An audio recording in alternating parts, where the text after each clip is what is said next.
नमस्कार. या व्हिडिओमध्ये आपण पाहणार आहोत की आपल्या ग्रामपंचायतीसाठी हवी असलेली माहिती आपल्या ग्रामपंचायतमधील नागरिकांकडून व्हॉट्सअपद्वारे कशाप्रकारे गोळा करायचे. तर तुम्हाला नीडली ॲप त्यासाठी आवश्यक आहे. नीडली ॲप इन्स्टॉल केलेला असल्यानंतर नीडली ॲप तुम्हाला ओपन करायचं आहे. नीडली ॲप ओपन केल्यानंतर आपल्याला या स्प्लॅश स्क्रीनला क्लोज करायचं आहे आणि आपण पाहू शकता ह्या होम पेजवरती आपल्याला नीडली फॉर्म्स नावाचा एक मेनू आहे. त्या मेनूला क्लिक करायचं आहे. ज्या प्रकारे आपण गुगल फॉर्मच्या माध्यमातून काही माहिती कलेक्ट करू शकतो, तसेच त्यापेक्षाही सोप्या पद्धतीने व्हॉट्सअप बेस फॉर्म आपण एक ह्या नीडली ॲपच्या माध्यमातून क्रिएट करून नागरिकांकडून हवी असेल ती माहिती आपण व्हॉट्सअपद्वारे गोळा करू शकतो. तर नवीन फॉर्म प्रोजेक्ट बनवण्यासाठी तुम्हाला ह्या प्लस बटनला क्लिक करायचं आहे. ह्या प्लस बटनला क्लिक केल्यानंतर आता आपण ज्या संबंधित कारणासाठी आपण तो माहिती गोळा करत आहे, तो काही एखादा प्रोजेक्ट समजा, म्हणजे त्याला प्रोजेक्ट नेममध्ये आपल्याला ती माहिती द्यायची आहे. समजा आता मी इथे टाकत आहे समजा शासकीय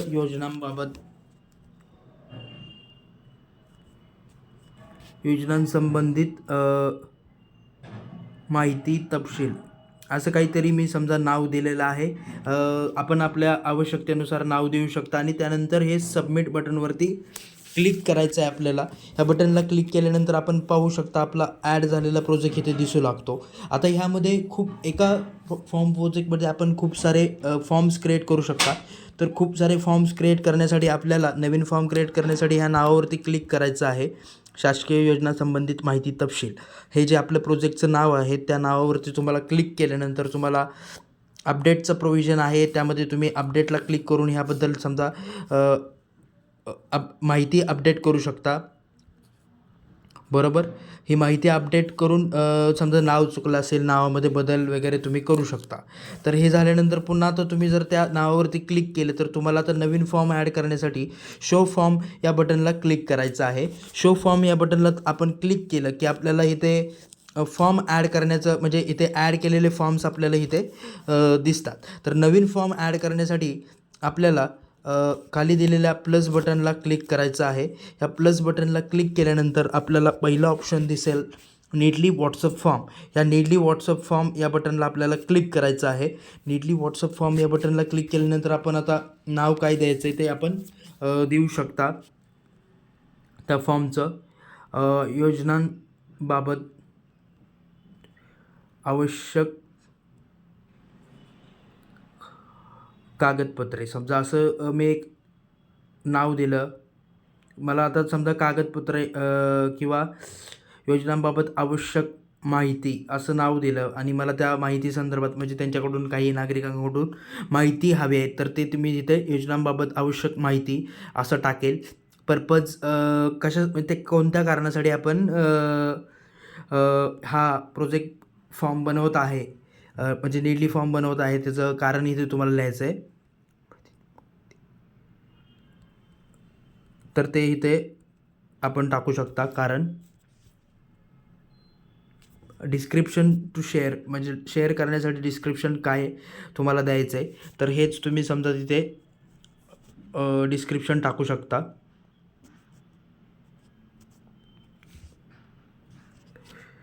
आणि त्यानंतर आता हा फॉर्म कधीपासून कधीपर्यंत व्हॅलिड आहे हे आपल्याला निवडायचं असतं. जसं की आता काही समजा 1 महिन्याच्या कालावधीमध्ये तुम्हाला त्यांच्याकडून डॉक्युमेंट्स हवे असेल तर आपण 1 महिन्याचा अवधी घ्याल. त्यानंतर आता ही माहिती कोणाकडून हवी आहे, काय कशा प्रकारे अपेक्षित आहे, कोणाकडून रिस्पॉन्स आले पाहिजे, किती रिस्पॉन्स आले पाहिजेत हे जाणून घेण्यासाठी ह्या मोर बटनला तुम्हाला क्लिक करायचं आहे. मोर बटनला क्लिक केल्यानंतर आपण फॉर्म ॲक्टिव्ह, म्हणजे तुम्ही फॉर्म बनवून ठेवू शकता. त्याचं स्टेटस समजा तुम्ही डिॲक्टिव्ह पण ठेवू शकता. सध्या तुम्हाला आता ती माहिती आजपासूनच भरून घेणं अपेक्षित असेल तर त्याचं स्टेटस ॲक्टिव्ह ठेवायचं आहे.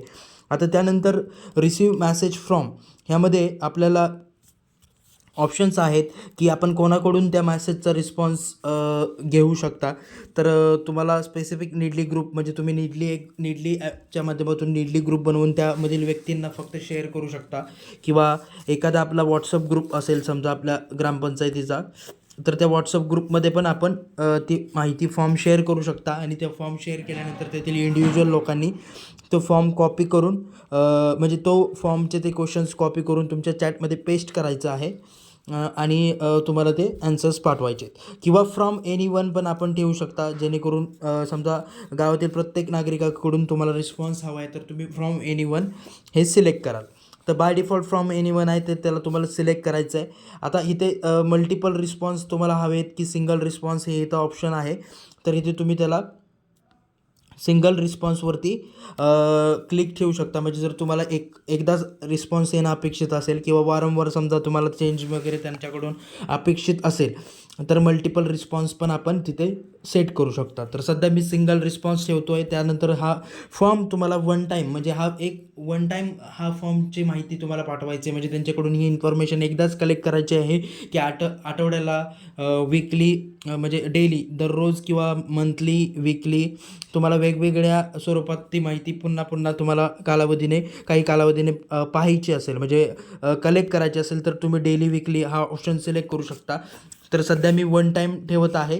आता जसं की तुम्ही माहिती पोचवल्यानंतर म्हणजे तुमचे मॅसेज गेला आणि त्यांच्याकडून रिप्लाय आल्यानंतर त्या रिप्लायच्या रिस्पॉन्समध्ये तुम्हाला रेकॉर्ड आय डी जी काही त्या फॉर्मची रेकॉर्ड आय डी आहे म्हणजे त्यांनी रिस्पॉन्स दिला आहे त्याची आय डी तुम्हाला पाठवू इच्छिता का, तर तुम्ही यस नो ठेवू शकता. बाय डिफॉल्ट नो आहे. जर तुम्हाला हवं असेल की त्याची रेकॉर्ड आय डी त्या एंड युजरपर्यंत म्हणजे त्या नागरिकापर्यंत पोहोचावी तर तुम्ही यसला क्लिक करू शकता. सध्या मी नो ठेवत आहे. आता जसं की auto reply on receiving data म्हणजे ती माहिती भेटल्यानंतर तुम्हाला ॲटो रिप्लाय काय येणं अपेक्षित आहे, म्हणजे तुमच्याकडून त्यांना ॲटो रिप्लाय काय जाणं अपेक्षित आहे तर ते तुम्ही माहिती इथे तो ॲटो रिप्लाय सेट करू शकता.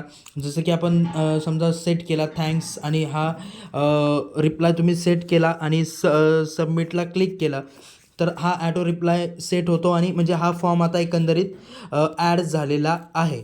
आता हा ॲड झालेल्या फॉर्ममध्ये क्वेश्चन्स ॲड करण्यासाठी ह्या फॉर्मवरती तुम्हाला क्लिक करायचं आहे. ह्या फॉर्मला आपण क्लिक केल्यानंतर आपल्याला ॲड क्वेश्चन्स ऑप्शन येईल. ॲड क्वेश्चनवरती आपल्याला क्लिक करायचं आहे आणि आपण इथे क्वेश्चन्स ॲड करू शकता. आता क्वेश्चन्स ॲड करण्यासाठी आपल्याला दोन प्रकारचे क्वेश्चन्स फॅसिलिटी आहे, नॉर्मल क्वेश्चन आणि ॲडव्हान्स क्वेश्चन. तर आता नॉर्मल क्वेश्चनमध्ये तुम्ही ॲडला क्लिक केलं तर आपण बघू शकता पहिला क्वेश्चन तुम्ही इथं टाकू शकता आपले नाव काय. समजा हा आपला प्रश्न आहे पहिला म्हणजे त्या नागरिकाचे नाव काय आहे ते. त्यानंतर आपला आधार क्रमांक,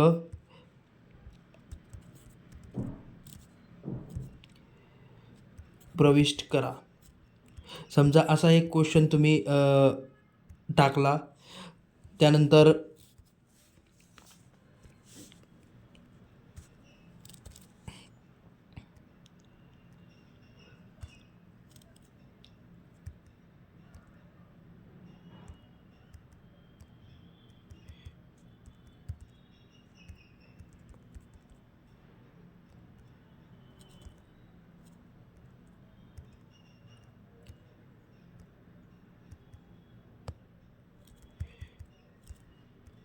अशा प्रकारे आपण क्वेश्चन्स लिहू शकता.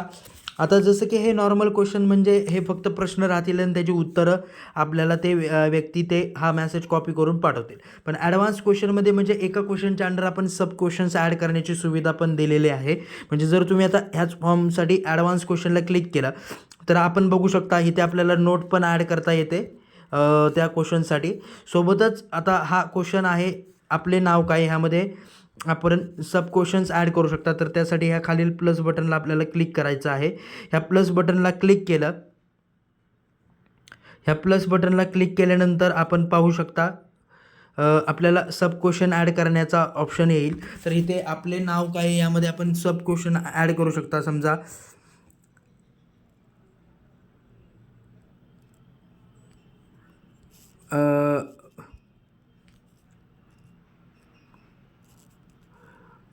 टाका. त्यानंतर समजा आपल्या आडनाव लिहा. अशा प्रकारचा एक दुसरा सब क्वेश्चन्स आपण टाकू शकतो.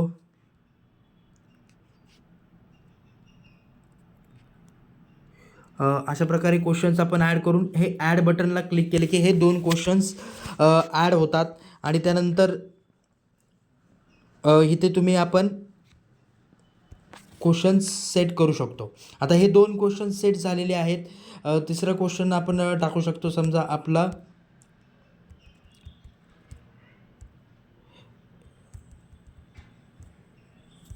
लिहा. अशा प्रकारे हे करून मी इथे खाली जो सबमिट बटन आहे ह्या सबमिट बटनला क्लिक करेल. आता माझे हे क्वेश्चन्स 3च मला अपेक्षित आहेत त्यांच्याकडून.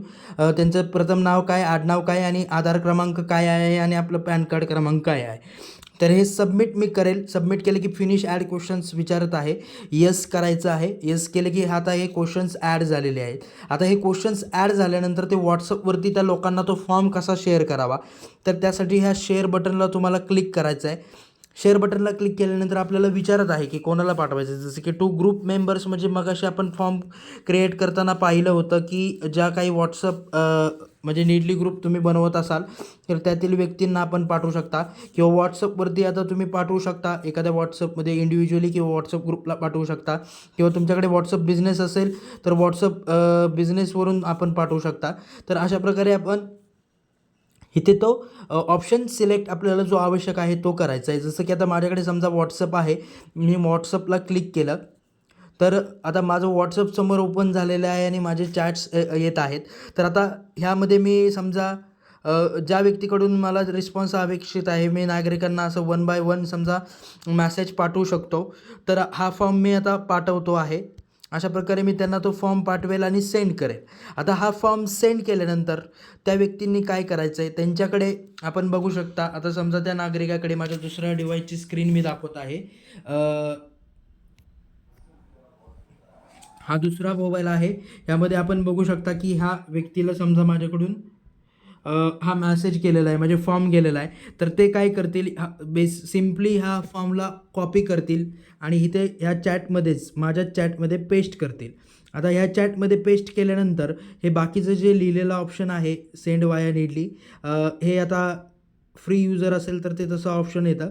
तर हे त्यांना खोडायचं आहे किंवा नाही खोडलं तरी चालेल. आणि इथे आपले प्रथम जसं की आपण बघू शकता, तर हे 2 सब क्वेश्चन्स मी ॲड केले होते पहिल्या क्वेश्चन्समध्ये.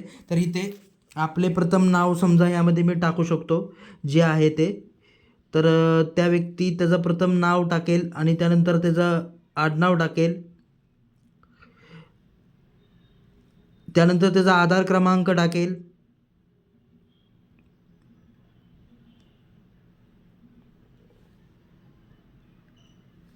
त्यानंतर त्याचा पॅन कार्ड नंबर टाकेल. समजा जो पॅन कार्ड नंबर त्याचा असेल तो टाकेल आणि हा फॉर्म आता तो हा फॉर्म तो मला सेंड करेल. आता हा फॉर्म मला सेंड केल्यानंतर आपण बघू शकता व्हॉट्सअपवरती मला त्याच्याकडून रिस्पॉन्स आलेला आहे आणि त्याचे फॉर्म माझ्याकडे म्हणजे त्याचं उत्तर मला आलेलं आहे. आता त्याच्या उत्तराला ॲटो रिप्लाय जाण्यासाठी माझ्या सर्व सेटिंग्स ऑन असणं आवश्यक आहे. तर त्यासाठी मी एकदा ॲप सेटिंग्स चेक करून घेतो. तर आपल्याला काय करायचं आहे, बेसिकली सगळ्यात आधी ह्या ड्रॉवर बटनला यायचं आहे. इथे जे डावीकडे ड्रॉवर बटन आहे त्या बटनला यायचं आहे आणि ॲप सेटिंग्समध्ये येऊन आपण हे नोटिफिकेशन ऑन आहे का, तसेच ॲटो मेसेज सर्व्हिस तुमची समजा ऑन आहे का, नीडली ॲटो मेसेज सर्व्हिस हे पण ऑन असले पाहिजे, अलाव करायचं आहे त्याला. तर ह्या आणि व्हॉट्सअप नोटिफिकेशन किंवा तुमचं व्हॉट्सअप बिझनेस असेल तर व्हॉट्सअप बिझनेस नोटिफिकेशन ऑन आहेत का हे बघायचं आहे. आता ह्या सर्व गोष्टी ऑन आहेत. तर आपण बघू शकता माझ्याकडून त्यांना एक रिप्लाय गेला आहे, म्हणजे त्यांचा रिस्पॉन्स मला आला. ही माहिती मी त्यांच्याकडून गोळा केली आणि माझ्याकडून त्यांना थँक्स हा सेट केलेला रिप्लाय गेलेला आहे. अशा प्रकारे आपण व्हॉट्सअपवरून त्यांच्याकडून माहिती गोळा करू शकतो. आता गोळा केलेल्या माहितीला मला समजा कलेक्ट करून ठेवायचं आहे किंवा कोणी माहिती पाठवली हे जाणून घेण्यासाठी मी पुन्हा नीडली फॉर्म्समध्ये येईल. नीडली फॉर्म्समध्ये आल्यानंतर इथे शासकीय योजनांबाबत माहिती ह्या माझा जो फॉर्म आहे त्या फॉर्मला मी क्लिक करून शो फॉर्मला मी क्लिक करेल. शो फॉर्मला क्लिक केले की आता योजनांसंबंधित आवश्यक माहितीला मी क्लिक करेल आणि आता इथे आपल्याला बघा क्वेश्चन्स ॲड झालेले आहे. आता कोणी रिप्लाय दिला आहे हे जाणून घेण्यासाठी मला व्ह्यू ॲन्सर्स ऑर रिप्लायवरती क्लिक करायचं आहे. तर मला इथे लिस्ट येईल ज्या ज्या व्यक्तीने मला पाठवलेले आहे. आता हे माझे कॉन्टॅक्ट सेव्ह असल्यामुळे मला हे नाव येतं आहे. जर आपल्याकडे अननोन व्यक्तीने मेसेज केलेला असेल तर आपल्याकडे नंबर येईल, तर तिथून पण त्याच्याशी तुम्ही संपर्क करू शकता. मग हे आलेल्या रिस्पॉन्सला तुम्ही इथे समजा चेकबॉक्सला क्लिक करून त्याला मॅसेज पाठवू शकता. इंडिव्हिज्युअली समजा अजून काही माहिती हवी असेल तर, तो नंबर आपल्याकडे सेव्ह नसेल तर, किंवा त्या नावाला जर आपण क्लिक केलं तर त्याने काय कोणत्या क्वेश्चनचे ॲन्सर भरले हे पण आपण पाहू शकता. जसं की आपले नाव काय यामध्ये त्याने सूरज शेनवडे भरलेला आहे, त्याचा आधार क्रमांक पाठवलेला आहे आणि पॅन कार्ड पाठवलेले आहे. आता ह्याच जर माहिती जे तुमच्याकडे आलेली आहे त्याला तुम्हाला एक्सेल फॉर्मॅटमध्ये जर हवी असेल, म्हणजे डेटा स्टोअर करून ठेवायचा असेल आपल्याला भविष्यात त्याची आवश्यकता असेल त्यासाठी, तर ह्या 3 लाईन्सला ह्या 3 लाईन्सला तुम्हाला क्लिक करायचं आहे. ह्या 3 लाईन्सला क्लिक केल्यानंतर आपण बघू शकता डेटा टेबल फॉर्मॅटमध्ये हा डेटा तुम्हाला दिसतो आणि इथे तुम्हाला मग तो शेअर CSV करायचा आहे. त्यासाठी ह्या 3 डॉटला क्लिक करायचं आहे आणि ह्या 3 डॉटला क्लिक करून जनरेट अँड शेअर CSV पहिल्या ऑप्शनवरती आपल्याला क्लिक करून ही माहिती समजा तुम्ही कोणाला पाठवून ठेवू शकता, जसं की तुमच्याच नंबरला किंवा आपल्या जो ग्रामपंचायतीचा ऑफिशियल ग्रुप असेल त्या ग्रुपला पण ती माहिती कलेक्ट करून ठेवू शकता. तर इथे आता तो शीट पाहिल्यानंतर आपण बघू शकता त्या शीटमध्ये अशा स्वरूपात आपल्याला डेटा दिसेल की तो युजर कोण आहे, म्हणजे त्याचं नाव सेव्ह असेल, ज्या नावाने सेव्ह असेल त्याचं नाव दिसेल किंवा नंबर असेल तर नंबर, आपले नाव काय या प्रश्नाचं उत्तर, आपले आडनाव काय ह्या प्रश्नाचं उत्तर, आपला आधार क्रमांक काय आहे, आपला पॅन कार्ड क्रमांक काय आहे आणि हे माहिती ॲडमिन नंबर म्हणजे जो ह्या प्रोजेक्टचा ओनर कोण आहे आणि सदस्य त्यातील कोण आहेत ते इथे माहिती आपल्याला दिसते. तर अशा स्वरूपात आपण त्यांच्याकडून WhatsAppद्वारे माहिती गोळा करून घेऊ शकता. आपल्या ग्रामपंचायतसाठी जी काही आवश्यक माहिती नागरिकांकडून हवी आहे ती माहिती आपण गोळा करू शकता. धन्यवाद.